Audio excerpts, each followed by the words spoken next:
कहते हैं कि दुनिया में मन सबसे ज्यादा शक्तिशाली चीज होती है। अगर किसी चीज को तुम पूरे मन से चाह लो तो तुम उसे हासिल कर सकते हो। ये मैं नहीं कहता, ये सभी महापुरुषों का कहना है। लेकिन अगर ये सत्य है, ये सच है, तो जो हम अपने मन से चाहते हैं वो हमें हासिल क्यों नहीं होता है? भाई, कोई भी इंसान अपने मन में दुख तो नहीं चाहेगा, लेकिन वो रहता तो दुखी है। हर इंसान अपने मन से तो कामयाब होना चाहता है, खूब पैसा कमाना चाहता है, लेकिन फिर भी वो कामयाब नहीं होता। भला ऐसा दुनिया में कौन इंसान होगा जो अपने मन में ये चाहेगा कि मैं नाकामयाब रहूं या मैं पैसा ना कमाऊं? सोचने की बात है।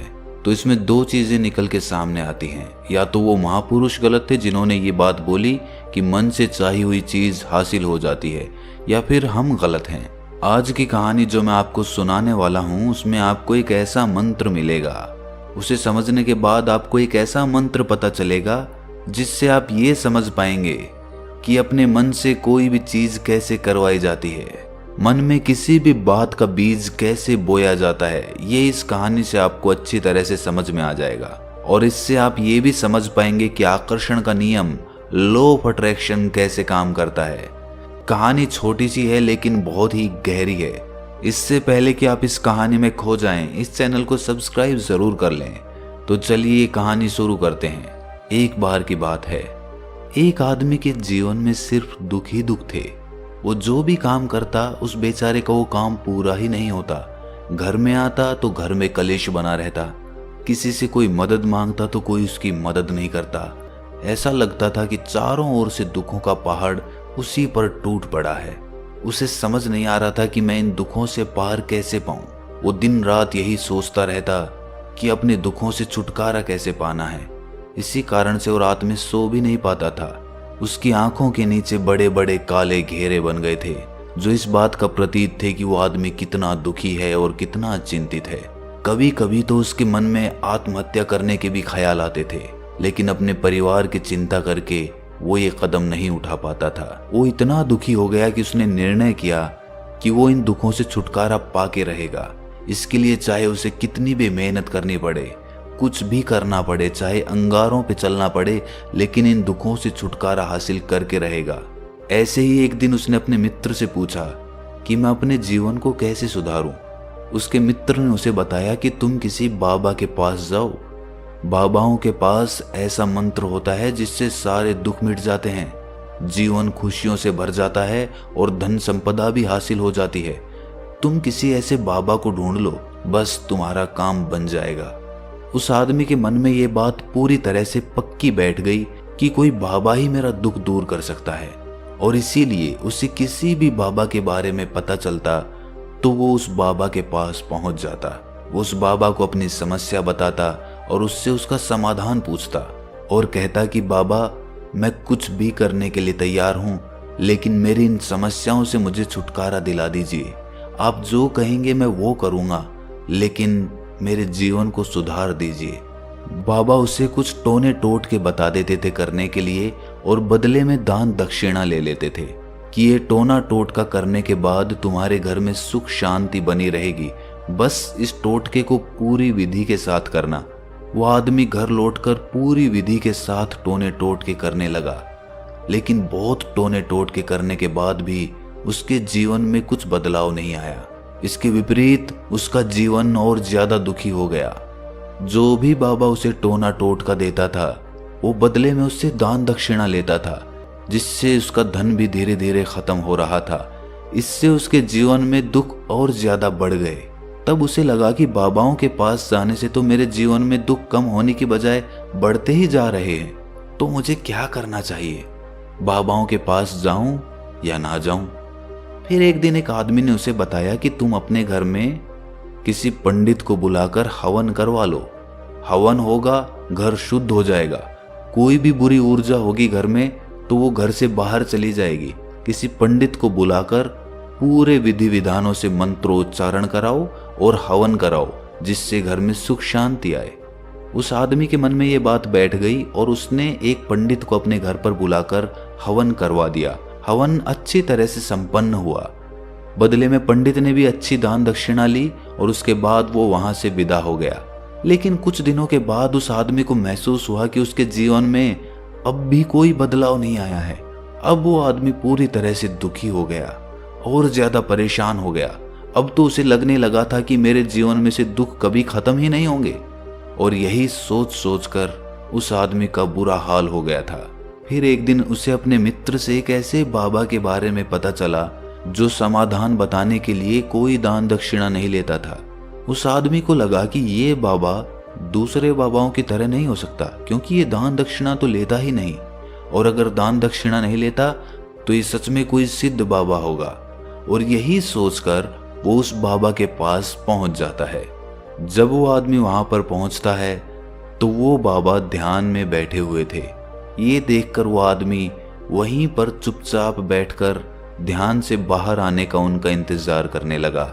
थोड़ी देर बाद बाबा ने आंखें खोली तो सामने एक दुखी और परेशान युवक को बैठे देखा। वो उसकी आंखों के नीचे काले घेरे देखते ही समझ गया कि ये आदमी अपने जीवन से कितना परेशान है। उसे संबोधित करते हुए बाबा ने पूछा कि बच्चा, क्या चाहते हो? बाबा के पास क्या लेने आए हो? उस आदमी ने कहा कि बाबा, मैं अपने जीवन से बहुत परेशान हूं। मैंने इन दुखों को दूर करने के लिए बहुत सारे रास्ते अपनाए। हर वो तरकीब करके देखी जो किसी बाबा ने मुझे बताई। हर वो काम किया जो किसी भी इंसान ने मुझसे करने को कहा, लेकिन मेरे जीवन में दुखों में कोई कमी नहीं आई। बाबा, इसके विपरीत मेरे जीवन में दुखों में बढ़ोतरी हो गई। मुझे समझ नहीं आ रहा है कि मैं क्या करूं। कभी कभी तो मैं आत्महत्या करने की सोचता हूं, लेकिन अपने परिवार की सोचकर मैं ये कदम नहीं उठा पाता। मैंने आपके बारे में बहुत सुना है बाबा, और मैं बहुत उम्मीद के साथ आपके पास आया हूं। कृपया करके मुझे कोई ऐसा मार्ग बताएं जिससे मुझे अपने दुखों से छुटकारा मिल जाए। मैं अपने दुखों से छुटकारा पाने के लिए कुछ भी करने को तैयार हूं। आप मुझे कोई भी रास्ता बताएं, चाहे वो रास्ता कितना भी कठिन क्यों ना हो, मैं उसको पार करके रहूंगा। बाबा ने महसूस किया कि आदमी तो सच में बहुत परेशान है। बाबा ने उसकी बात सुनकर कहा कि बच्चा, दुखों को दूर करने के लिए मंत्र ऐसे ही नहीं मिलते। मंत्र पाने के लिए कुछ करना पड़ता है। तुम कुछ कर सकते हो? ये सुनकर पहले तो उस आदमी ने सोचा कि ये बाबा भी मुझसे दान दक्षिणा ही मांगेंगे, लेकिन और कोई रास्ता ना पाकर उस आदमी ने कहा कि बाबा, आपको जितनी भी दान दक्षिणा चाहिए मैं देने के लिए तैयार हूं, लेकिन आपका मंत्र सच्चा होना चाहिए, वो पूरा होना चाहिए, उसका फल मुझे मिलना चाहिए। उसके बाद मैं आपको जो भी दान दक्षिणा लेना चाहते हो वो दे दूंगा। बाबा ने कहा कि दान दक्षिणा तो बहुत छोटी सी चीज है, मुझे वो नहीं चाहिए। इस पर वो आदमी सोच विचार करके बोला, तो बाबा, मैं अंगारों पे भी चलने के लिए तैयार हूं, आप मुझे बस आज्ञा दीजिए। बाबा ने कहा कि अंगारों पे चलने वाली छोटी चीज मैं तुमसे नहीं कराने वाला। मैं जो तुमसे कराने वाला हूं वो बहुत कठिन मंत्र है, उसे पूरा कर पाओगे? बाबा ने कहा कि बाबा, आप मुझे बताइए तो सही, मुझे करना क्या होगा? मैं कुछ भी करने को तैयार हूं। इस पर बाबा ने उसे कहा कि यहां से जब तुम अपने घर जाओ तो रास्ते में अपने मन में ये दोहराते जाना कि मैं सुखी हूं, मैं सुखी हूं, मैं सुखी हूं। बार बार अपने मन में यही दोहराना, और याद रहे, जुबान पर ये नहीं आना चाहिए, ये सिर्फ मन में दोहराना है। ये सुनकर वो आदमी बोला, बाबा, बस इतनी सी बात? ये तो मैं चुटकी बजा के कर लूंगा, लेकिन इससे होगा क्या? बाबा बोले कि इस मंत्र को करके देखो। वैसे भी तुमने इतने बाबाओं के मंत्र किए हैं, तो इस मंत्र को भी करके देख लो।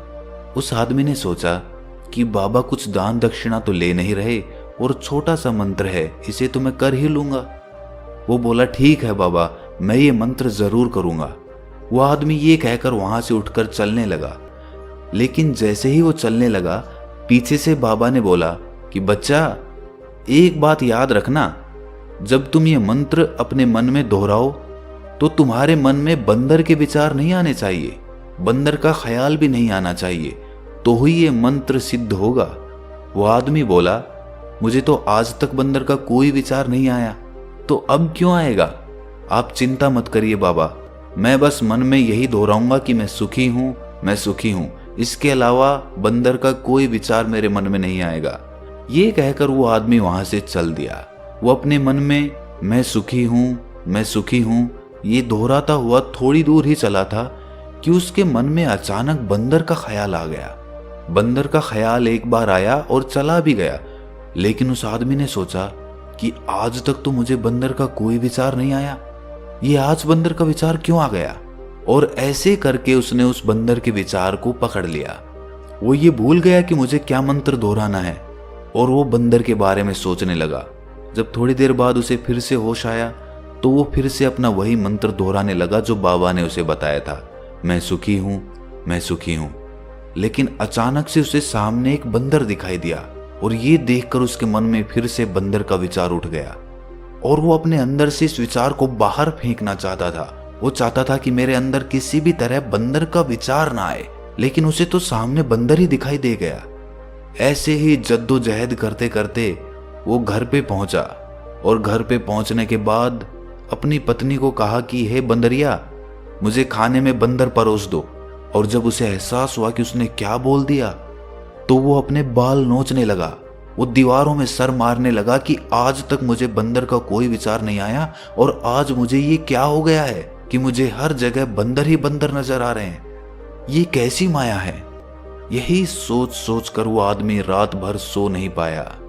रात भर करवटें बदलता रहा और सुबह उठकर सीधे उसी बाबा के पास पहुंच गया और उसके चरणों में गिरकर कहा कि बाबा, पता नहीं क्या चमत्कार हो रहा है, आज तक मुझे बंदर का कोई विचार नहीं आया, लेकिन कल से जब से आपने मुझसे कहा कि बंदर का विचार नहीं आना चाहिए, तब से मुझे हर जगह बंदर ही बंदर नजर आ रहे हैं। उस आदमी ने कहा कि बाबा, मुझे तो आपके पीछे पेड़ पर बैठा हुआ बंदर भी केले खाता हुआ दिखाई दे रहा है, ये हो क्या रहा है बाबा।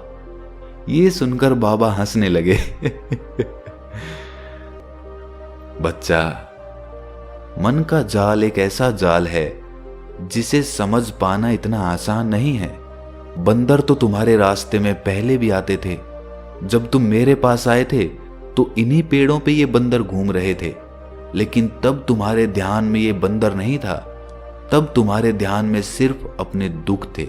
इसके बाद बाबा ने उसे बताया कि बच्चा, हम जिस चीज से भी दूर भागना चाहते हैं वही चीज हमारे मन में बहुत गहरे में प्रविष्ट हो जाती है, वो हमारे अंतर मन में समा जाती है।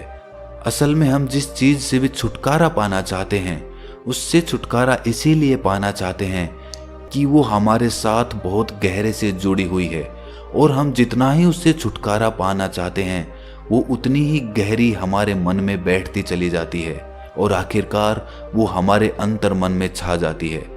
ऊपर से तो हम चाहते हैं सुखी होना कि मैं सुखी हूँ, सुखी हूँ, हमारे होंठ भी यही बोलते रहते हैं, लेकिन हमारे मन में दुख समाये होते हैं।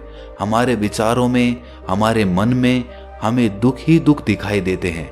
इसीलिए अपनी जुबान से बार बार ये बोलने से कि मैं सुखी हूँ, मैं सुखी हूँ, हम सुखी नहीं होंगे जब तक ये मंत्र हमारे अंतर मन में प्रविष्ट नहीं होगा। इस पर उस आदमी ने पूछा कि बाबा, लेकिन ये मंत्र हमारे अंतर मन में प्रविष्ट कैसे होगा। ये सुनकर बाबा ने कहा कि बच्चा, अपने दुखों से लड़ना बंद कर दो। जब तक तुम अपने दुखों को दूर करने की सोचते रहोगे तब तक वो दुख तुमसे चिपके रहेंगे, तब तक वो दुख तुम्हारे अंतर मन पर अपना राज जमाए बैठे रहेंगे। और जिस दिन तुम उन दुखों के बारे में सोचना ही छोड़ दोगे, उन दुखों से छुटकारा ही नहीं पाना चाहोगे, उसी दिन से तुम्हारी जिंदगी से दुख गायब हो जाएंगे। क्योंकि किसी भी चीज से छुटकारा पाने के लिए हमें उस चीज के बारे में सोचना पड़ता है, और हम जितना ही उस चीज के बारे में सोचते हैं वो उतनी ही गहरी हमारे मन में प्रविष्ट होती चली जाती है। हम अधिकतर समय दुखों के बारे में ही सोचते हैं।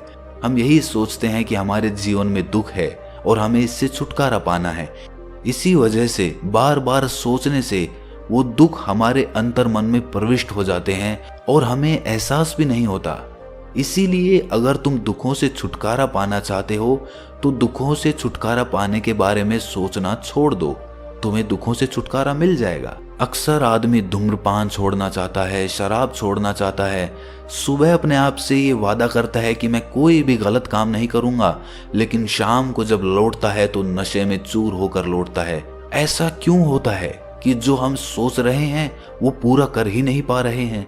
असल में हम उस चीज को बहुत ज्यादा तवज्जो दे रहे हैं, उस चीज को बहुत ज्यादा अहमियत दे रहे हैं। जब भी हम उस चीज को छोड़ने के बारे में सोचते हैं तो हम उसकी इम्पोर्टेंस यानी कि विशेषता और ज्यादा बढ़ा देते हैं। हमारा मन उस चीज के बारे में जितना ज्यादा सोचेगा, शराब या धूम्रपान छोड़ने के बारे में जितना ज्यादा सोचेगा, हमारा मन उतना ही उस चीज के पीछे ज्यादा भागेगा। हमें उस चीज से लड़ना नहीं है, बल्कि बिना सोचे गुजर जाना है। और अगर इस मंत्र को हम समझ लेते हैं तो हम अपने जीवन में जो भी पाना चाहते हैं उसे अपने अंतर्मन में डाल सकते हैं। और एक बार वो लक्ष्य हमारे अंतर्मन में बैठ जाता है तो फिर सफलता पाने में कोई समस्या नहीं आती, कोई दिक्कत नहीं आती।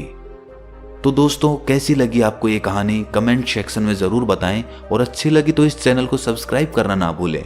तो मिलते हैं अगली कहानी में, तब तक के लिए अपना ख्याल रखें।